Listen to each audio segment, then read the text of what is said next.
बिस्मिल्लाहिर्रहमानिर्रहीम। Welcome to literature online. आज हम शेक्सपियर की एक सोनेट करेंगे, when I consider everything that grows. इसकी राइम स्कीम, जो शेक्सपियरियन सोनेट की राइम स्कीम है वही है A B C D E F G G. ठीक है, 3 क्वार्टरेन्स हैं एंड एक जो है वो एंड में कंक्लूडिंग एक कपलेट है। ठीक है, grows and shows are AA, moment and comment BB, increase, decrease CC, sky and memory DD, stay and decay EE, sight and night FF, you and new GG। तो इसकी जो Shakespearean sonnet की rhyming scheme होती है, इसकी rhyme scheme same है। ठीक है, अब हम इसकी ट्रांसलेशन स्टार्ट करते हैं। When I consider everything that grows, यहाँ पे शेक्सपियर ये कह रहा है कि जब मैं हर चीज़ के बारे में सोचता हूँ या देखता हूँ जो चीज़ भी ग्रो कर रही है वक्त के साथ साथ, holds in perfection but a little moment, her cheese perfect रहती है सिर्फ थोड़ी देर के लिए। बट का मतलब है कि only, ठीक है, कि ये हर चीज़ सिर्फ थोड़ी सी देर के लिए परफेक्ट हालत में रहती है, उसके बाद उसने वो ख़राब होना ही है। That this huge stage present not but shows, ये नॉट NOUGHT नॉट का मतलब होता है नथिंग।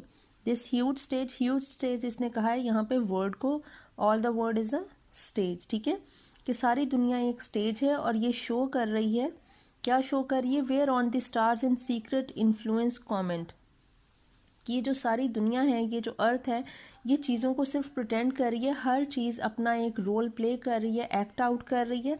और stars in secret influence comment, stars जो हैं वो एक किसी तमाशबीन की तरह वो देख रही हैं। ठीक है, दे आर स्पेक्टेटर्स, वो सितारे जो हैं वो आसमान से अर्थ पे हर चीज़ को अपना रोल प्ले करते हुए देख रहे हैं। इसमें ये इसने कुछ एस्ट्रोनॉमी का भी जिक्र किया कि ज़ाहिर है उस वक्त के लोग इस चीज़ को बहुत ज़्यादा मानते थे, तो उन लोगों वो उस हिसाब से कि वो लोग उसके हिसाब से चला करते थे। ठीक है, When I perceive that men as plants increase, वो कह रहा है कि अब मैं जब ये सोचता हूँ कि इंसान जो है वो भी किसी प्लांट की तरह इंक्रीज करता है, ग्रो करता है।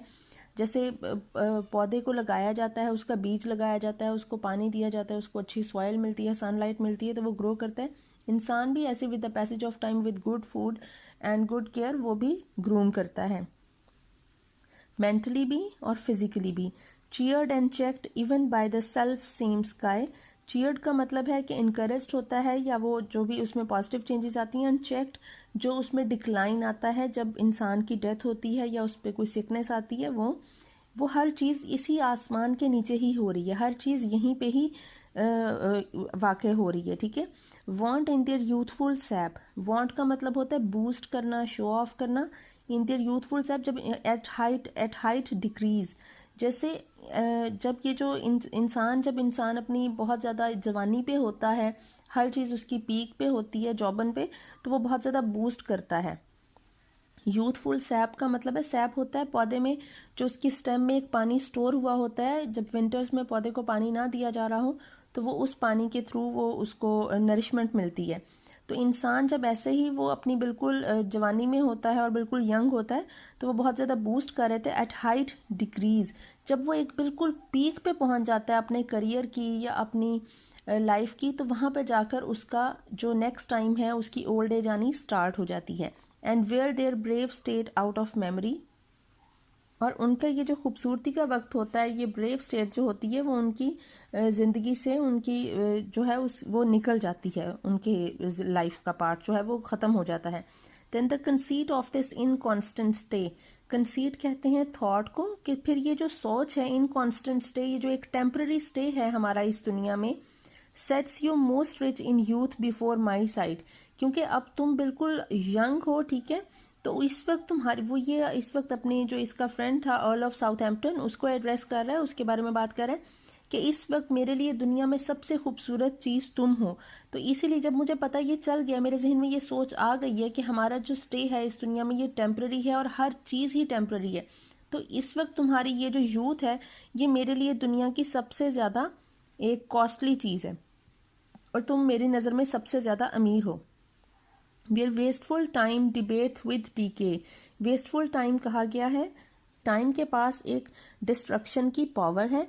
डिबेट का मतलब है कि वो डिस्कस कर रहा है, और डीके का मतलब है ओल्ड एज से या डेथ से।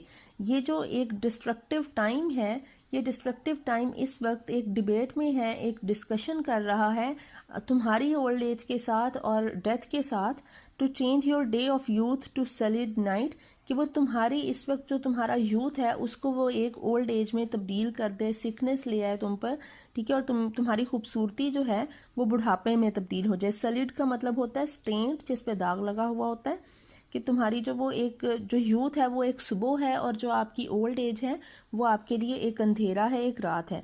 वो कह रहा है कि इसलिए जो टाइम है वो इस वक्त इस चीज़ में लगा हुआ है कि वो तुम्हारे से तुम्हारा ये हुस्न और तुम्हारी खूबसूरती और तुम्हारी जवानी छीन ले। And all in war with time for love of you. वो कह रहा है कि मैं अब इस टाइम के साथ, ये जो डिस्ट्रक्टिव टाइम है, इस डिस्ट्रक्टिव टाइम के साथ तुम्हारी मोहब्बत के लिए मैं इस टाइम के साथ जंग कर रहा हूँ। ऐसे ही टेक्स फ्रॉम यू, कि जैसे ही वो तुमसे तुम्हारी अगर जवानी छीन भी लेता है, तुम्हारी खूबसूरती तुमसे छीन लेता है, आई इनग्राफ्ट यू न्यू, मैं तुम्हारी इस खूबसूरती को, मैं तुम्हारे इस यूथ को रिस्टोर कर दूंगा थ्रू माई पोइट्री। मतलब शेक्सपियर उस वक्त भी इस बारे में इतना ज़्यादा था कि उसकी पोइट्री इसके जो फ्रेंड था उसको हमेशा ज़िंदा रखेगी, और इसकी नज़र में उसकी जो अहमियत, उसकी जो मोहब्बत, और ये उसको किस नज़र से देखता था, वो कितना खूबसूरत था, हर चीज़ इसकी पोइट्री में ज़िंदा रहेगी। तो यही बात ये कह रहा है कि अगर टाइम ने तुम्हें छीन भी लिया इन चीज़ों को तुमसे, तो मैं फिर भी तुम्हारी ये चीज़ें छीनने नहीं दूंगा, और तुम मेरी पोइट्री में तुम हमेशा इसी तरह यंग एंड हैंडसम ही रहोगे। तो आई होप आपको समझ आ गई होगी। Thank you so much.